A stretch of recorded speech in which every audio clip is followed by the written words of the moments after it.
এই গাইস, চলে আসলাম আরেকটা নতুন ভিডিও নিয়ে। আজ আমরা যাব মালদ্বীপ থেকে শ্রীলঙ্কা। তাই আমরা সকাল সকাল চলে এসেছি এয়ারপোর্টের উদ্দেশ্যে।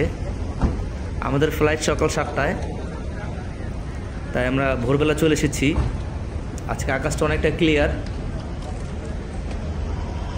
আজ আমাদের শ্রীলঙ্কা এয়ারলাইন্সের ফ্লাইট। আজ আমরা যাব শ্রীলঙ্কা। মালদ্বীপ এয়ারপোর্টটা বেশি বড় না, ছোট। আপনারা অনায়াসে সব কিছু করতে পারবেন। আর আরেকটা কথা বলে রাখি, এখানে আমাদের একটু সমস্যা বলতে কি, আপনার যে খুচরা মালদ্বীপের টাকাগুলো থাকে এখানে রেট অনেক কম দেয়। আপনারা বলে টাকাটা ওখান থেকে সিটি থেকে ভাঙিয়ে নিয়ে আসবেন, মানে মালদ্বীপের টাকাটা খরচ করে আসবেন। কারণটা কি, যদি ভাঙিয়ে না আসেন এখানে অনেক টাকা কম দেয়। ডলার অনুযায়ী আপনার যার টাকাটা কিনেছেন তার থেকে অনেক টাকা কম দিবে।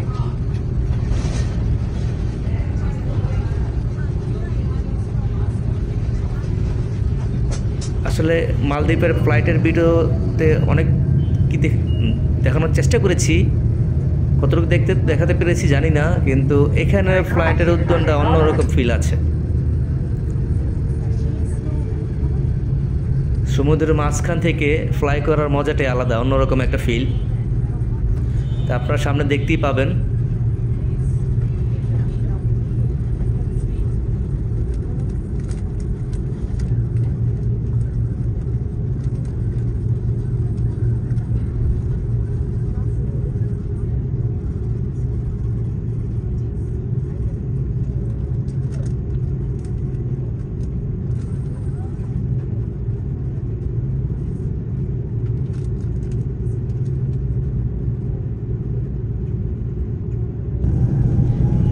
এবার আসি আমাদের মালদ্বীপের খরচের বিষয়টা। আমাদের মালদ্বীপে পার ডে হোটেল ভাড়া লেগেছে 10,000 টাকা করে বাংলা টাকার। আর আমাদের সাইট সিইংয়ের জন্য, প্রত্যেকটা সাইট সিইংয়ের জন্য আমাদের একদিন সাইট সিইং করেছি। এক এক দিনে আমাদের মনে করেন আমাদের $60 করে লেগেছে। 2 দিনে মানে হুলুমালাতে যে সাইট সিইং করেছে এটার জন্য $60 লেগেছে। আর এই মাহফুজের সাইট সিইংয়ের জন্য ওটা আলাদা হিসাব, কারণ আপনারা কী অ্যাক্টিভিটি করবেন সেটার উপর ডিপেন্ডেবল। সো আপনার মাহফুজটাই ধরে রাখবেন, কারণ এই হুলুমালাটাই ধরে রাখবেন। হুলুমালাতে আমরা $60 করে করেছি। আর লোকাল আইল্যান্ড ঘুরেছি, এগুলো আমাদের খরচ হয়েছে মনে করেন অ্যাভারেজে $30 মতো। সেই হিসাবে খরচ বেশি না। আর হোটেল ভাড়াটা আপনারা যোগ করে নেবেন, এটা তো বাংলা টাকায় আমরা এখান থেকে বুকিং করে দিয়েছি।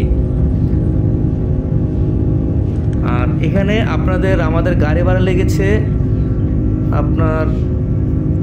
আপনাদের 6 সিটার নিলে 200 থেকে 300 রুপিয়া লাগবে। আপনারা চেষ্টা করবেন, সবচাইতে ভালো হবে আপনারা যখন 6 সিটার হোক 4 সিটার হোক, আপনারা যদি বুকিং দেন, আমাদের বাংলাদেশের যেই উবার আছে সেই উবারটা কিন্তু ওখানে চলে। আপনারা ওই উবার দিয়েই আপনারা গাড়ি বুক করতে পারবেন। আপনারা ভাবতে পারেন যে আসলে উবারে আমাকে কেউ কল দেবে কীভাবে, এখানকার উবারের নাম্বার আমার এখানে নাম্বার নেওয়া নেই। আপনার ওখানে নাম্বার নেওয়া থাক আর না থাক, আপনারা ওখানে উবারে আপনার বাংলাদেশি উবারের অ্যাপটাই ব্যবহার করতে পারবেন। কারণ উবার সারা পৃথিবীতে যে একটা অ্যাপই ব্যবহার হয়, এই জন্য আপনারা ওইখানে গিয়ে আপনাদের দেশের অ্যাপটাই ব্যবহার করতে পারবেন। জাস্ট আপনার চ্যাটিংয়ের বেলায় হোয়াটসঅ্যাপ কল অথবা চ্যাটিং করবেন, আর আপনার লোকেশন দিলে আপনার লোকেশনের মধ্যে চলে আসবে। তাহলে আপনার সাশ্রয় হবে। চেষ্টা করবেন সব জায়গায় উবার ব্যবহার করার জন্য। উবারের ভাড়াটা আপনার কাউকে কিছু বলা লাগে না, আপনার বেশি নিতে পারবে না।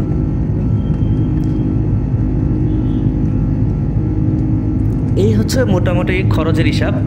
তারপর আপনাদের ব্যক্তিগত অনেক খরচ থাকতে পারে। আর একটা জিনিস মাথায় রাখবেন, আপনারা চেষ্টা করবেন কিছু কিছু জায়গায় আমরা একটা হোটেল পেয়েছি শেষের দিন। ওই হোটেলটা আমরা বাঙালি একটা হোটেল, ওটা অনুমোদিত নয়, ছোটোখাটো একটা টেলারের দোকানের পিছনে একটা হোটেল আছে। ওই হোটেলটা যদি আপনারা খানা খান তাহলে আপনার অল্প টাকা খানা খেতে পারবেন।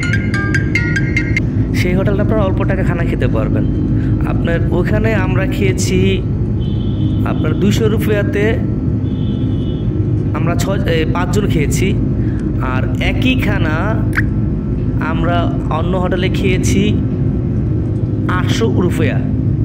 তো হিসাবটা বুঝতে পেরেছেন, 200 আর 800 অনেক ডিফারেন্স। কিন্তু আপনারা চেষ্টা করবেন, একটু খুঁজে নিলে আপনারা পেয়ে যাবেন। বাঙালিরা কিছু কিছু হোটেল চালে ব্যক্তিগতভাবে, যে সামনে আপনার হোটেল বোঝা যাবে না কিন্তু ভেতরে হোটেল, এটা জিজ্ঞেস করে নেবেন। আমাদের অনেক বাঙালি আছে, তাদের কাছ থেকে জিজ্ঞেস করে নিলে আপনি খুঁজে পেয়ে যাবেন। আপনারা। আর এখন শ্রীলঙ্কা যাচ্ছি, শ্রীলঙ্কা গেলে বুঝতে পারবো শ্রীলঙ্কার বিষয়টা।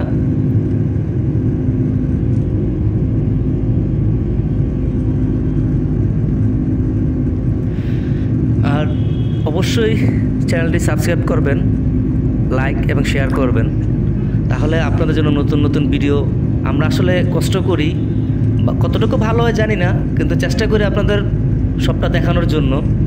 আর বিশেষ করে আমি একটু চেষ্টা করি আপনার রিয়েলিটি দেখানোর জন্য, যে আমি আসলে এডিটিংটা খুব কম করি, আমি রিয়েল সব কিছু দেখানো, সাউন্ডের ব্যবহার করার জন্য চেষ্টা করি। আর কিছু সময় সাউন্ড দিতে হয়, আমার কিছু করার নেই। তাই অবশ্যই চ্যানেলটি লাইক এবং সাবস্ক্রাইব করবেন এবং শেয়ার করবেন। ভালো থাকবেন, দেখা হবে নেক্সট ভিডিওতে। আল্লাহ হাফেজ।